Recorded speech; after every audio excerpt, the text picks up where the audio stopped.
AutoCAD দিয়ে 2 landing stair and 3 landing stair কীভাবে draw করবেন সেটা আজকে দেখাবো। সর্বপ্রথম দেখাবো 2 ল্যান্ডিং স্টেয়ার রেক্ট্যাঙ্গেল দিয়ে REC লেখে এন্টার, কি লেখে এন্টার REC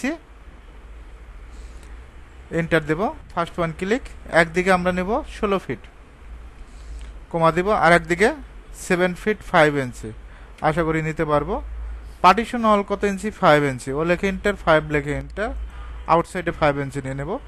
এটা এক্সপ্লোর করতে হবে, এক্স লেখে এন্টার, অবজেক্ট সিলেক্ট করে, মানে প্রত্যেকটা অবজেক্ট আলাদা আলাদা হয়ে যাবে, ঠিক আছে। অফসেট 4 ফিট, এখান থেকে 4 ফিট নিয়ে নেব। তারপরে ও লেখে এন্টার, 10 লেখে এন্টার, জাস্ট এখানে একটা ক্লিক করব, ক্লিক করলে নিচে মাল্টিপল অপশন শো করবে। শো করার পর জাস্ট ক্লিক করে এখান থেকে জাস্ট একটা একটা করে ক্লিক করবেন।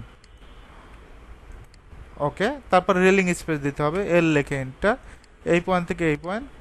অফসেটটা আমরা নেব 3 ইঞ্চি, রেলিং স্পেস 6 ইঞ্চি, উপরের দিকে 3, নিচের দিকে 3, মাঝখানেরটা সিলেক্ট করে ডিলেট। তারপর আমরা ট্রিম করব, TR লেখে ডাবল এন্টার। এখন এটা আমরা বাউন্ডারি করব। বাউন্ডারি কিভাবে করে? BO লেখে এন্টার, পিক পয়েন্ট, জাস্ট এখানে একটা ক্লিক। ওকে, এটা বাউন্ডারি হয়ে যাচ্ছে একটা অবজেক্টে। অফসেট 2 ইঞ্চি, কত ইঞ্চি? 2 ইঞ্চি, এখান থেকে সুন্দরভাবে অফসেট নিয়ে নেবেন। ওকে, এখন আমরা 3 ল্যান্ডিং স্টেয়ারটা করে দেখাবো। REC লেখে এন্টার, REC, এখান থেকে একদিকে 10 কলাম সাইজ তৈরি করব, আরেকদিকে 12, এই কলামটা কপি করব। CP লেখে এন্টার, এখান থেকে 12 ফিট, কত ফিট? 12 ফিট।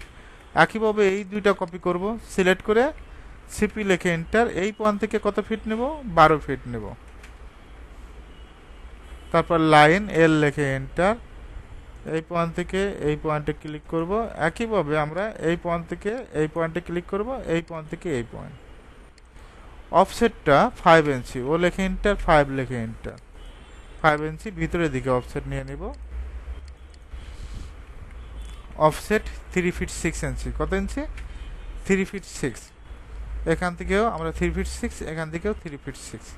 এখন লাইনগুলো এক্সটেন্ড করে দিব, EX লেখে ডাবল এন্টার, সুন্দরভাবে এক্সটেন্ড করে দিবেন। একইভাবে এটাও এক্সটেন্ড করে দিবেন, এটাও। এখন আমরা অফসেট নেব, ও লেখে এন্টার, 10 লেখে এন্টার, পারবো না? এখান থেকে জাস্ট 1 2 3 4 5, 1 2 3 4 5, তারপর ট্রিম, TR লেখে ডাবল এন্টার, এটাও ট্রিম করে দিব। জাস্ট ক্লিক, এই পয়েন্ট থেকে ক্লিক করবেন, এই পয়েন্ট থেকে ক্লিক করবেন, এই পয়েন্ট থেকে ক্লিক করবেন।